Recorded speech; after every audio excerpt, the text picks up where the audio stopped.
everybody, welcome back to Storytime with Miss Mary. I hope you're staying healthy and washing your hands many times every day. Keep those paws clean, that's what Shakespeare tells us. Today, I thought I would share with you some of my all-time favorite books and some favorite songs too. Let's get to it. If you're ready for a story, wave hello. If you're ready for a story, wave hello. If you're ready for a story and you want us all to know, if you're ready for a story, wave hello. If you're ready for a story, clap your hands. If you're ready for a story, clap your hands. If you're ready for a story and you want us all to know, if you're ready for a story, clap your hands. If you're ready for a story, have a seat. If you're ready for a story, have a seat. If you're ready for a story and you want us all to know, if you're ready for a story, have a seat. So, one of my favorite books is called Green Pants, and it was written for us by Kenneth Kraegel. I hope you like it as much as I do. Green Pants. Jameson, that's him. Jameson only ever wore green pants. When he wore green pants, he could do anything. He could dunk. He could dive. And he could dance. Like those moves. Sometimes people tried to get Jameson to wear pants of a different color. But one way or another, Jameson made sure they didn't end up in his closet.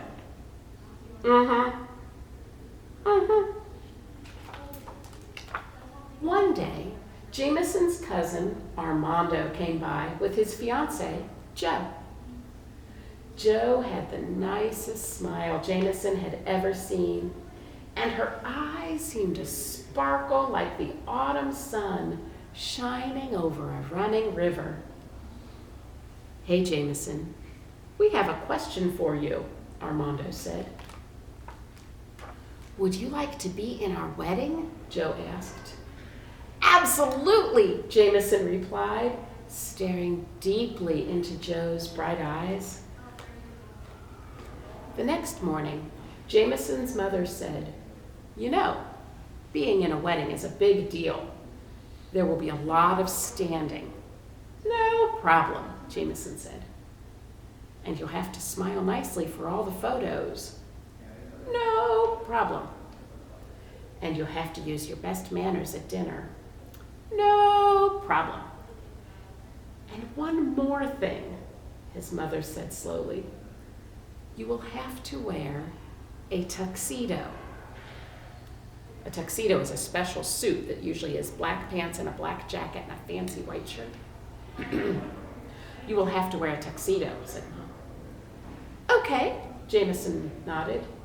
"No problem." "Jameson, the tuxedo will be black." "What?" Jameson gasped. "Black pants? Black? Are you sure?" "Yes, I'm afraid so." At the tuxedo fitting, Jameson rejected every pair of black pants that he was given to try. But he was quite impressed by how striking his green pants looked with the rest of the tuxedo. His mother, however, remained firm. "If you want to be in the wedding, you will have to wear black pants." The day of the wedding came, and Jameson still hadn't made up his mind. "I'm sorry you have to choose," his mom said, "but I'm afraid you must." "But how?" Jameson cried. "It's impossible!" But all too soon, it was time. "Okay, Jameson," his mother said, moments before the wedding began. "This is it. Have you decided?" "No." "Well, it is a tough decision, but I know you can figure it out." She kissed his forehead, and she went inside. Jameson sank in despair. "But how? How do I make such a decision?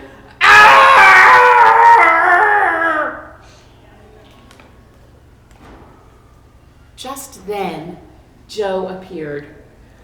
Her hair played happily in the sunny breeze, and her eyes shone like the summer stars, and her smile warmed his very soul. "Hey, Jameson, I'm so glad you're here. I'll see you inside." And as quickly as she had appeared, she was gone. Jo's soft, sweet voice lingered in the air, and in that golden moment, Jameson's choice became clear.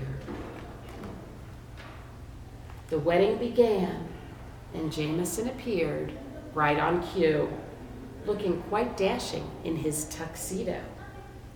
See? During the ceremony, Jameson stood very still.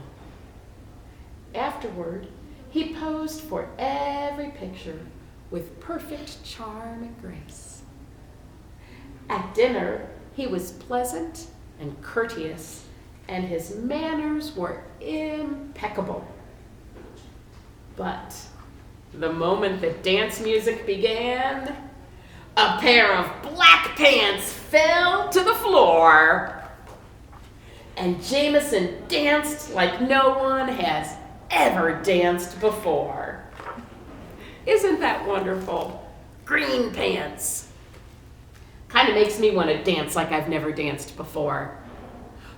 But instead, I'm going to sing about one of my favorite things.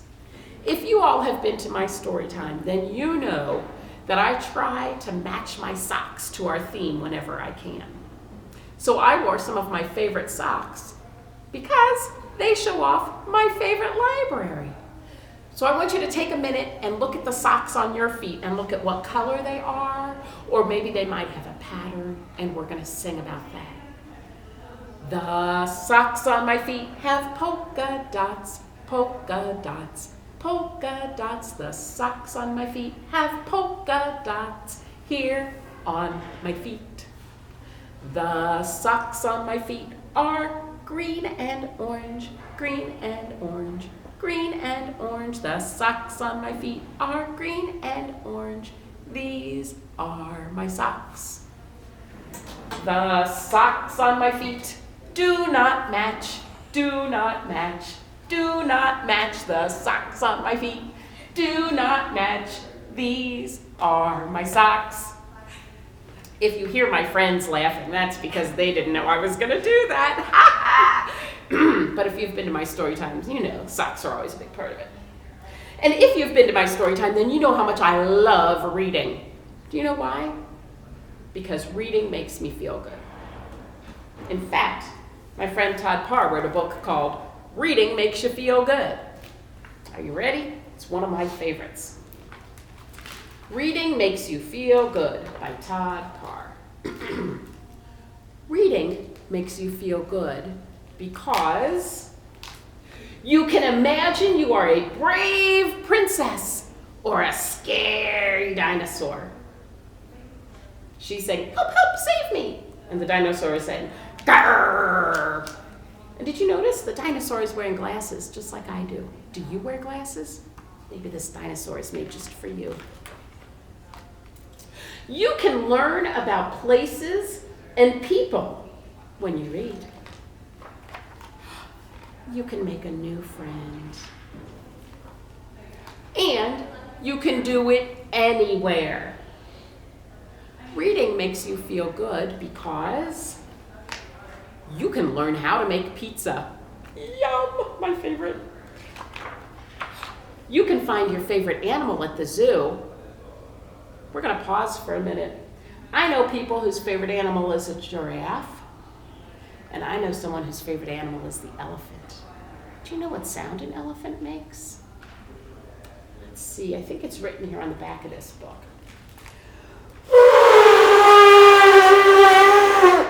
Does that sound like an elephant to you? Let's go back to the story. What do you say?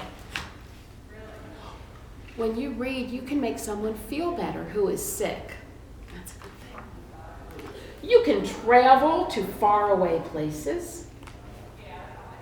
And you can do it anywhere. That octopus is having a story time with all the little fishes. I like that. Reading makes you feel good because you can do it all by yourself, or you can learn how to take care of a pet. You can follow signs on the road. And you can share a book with anyone. That's what we're doing. And you can take it anywhere. Did you know my library has a bookmobile? It's true. In the summertime, I'll bet you'll see them at the parks. Reading is important. When you read, or when someone reads to you, it helps you learn and discover new things. Curl up with someone special and read a book.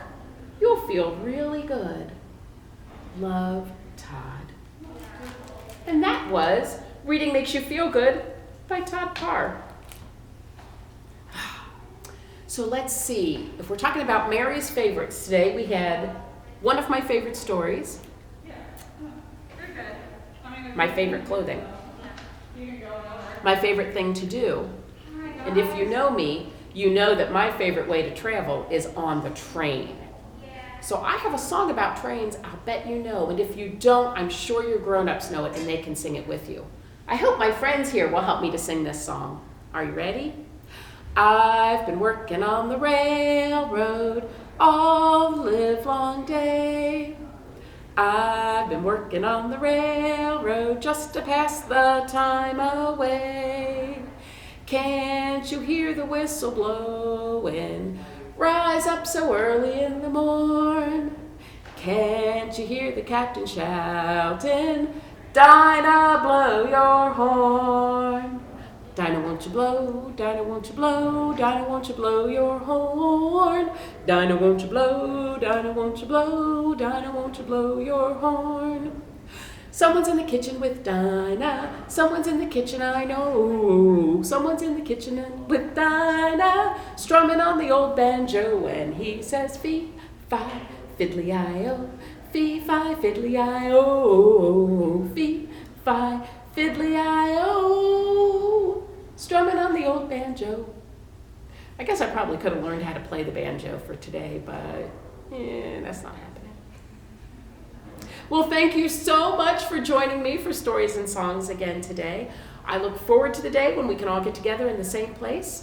And until then, I want to say, see you later, alligator, after a while, crocodile, give a hug, ladybug, blow a kiss, jellyfish, see you soon, big baboon, out the door, dinosaur, take care, polar bear, wave goodbye, butterfly. And today, instead of a craft, I have an activity for you. I think that you could call somebody who you love and tell them about some of your favorite things. Maybe you could talk about your favorite stories, or your favorite pizza toppings, or your favorite thing to do when you can go anywhere you want to go. What country would you like to travel to? What sorts of fun things would you like to do? All right, you all have a good day. I'll see you next time. Thanks. Bye-bye.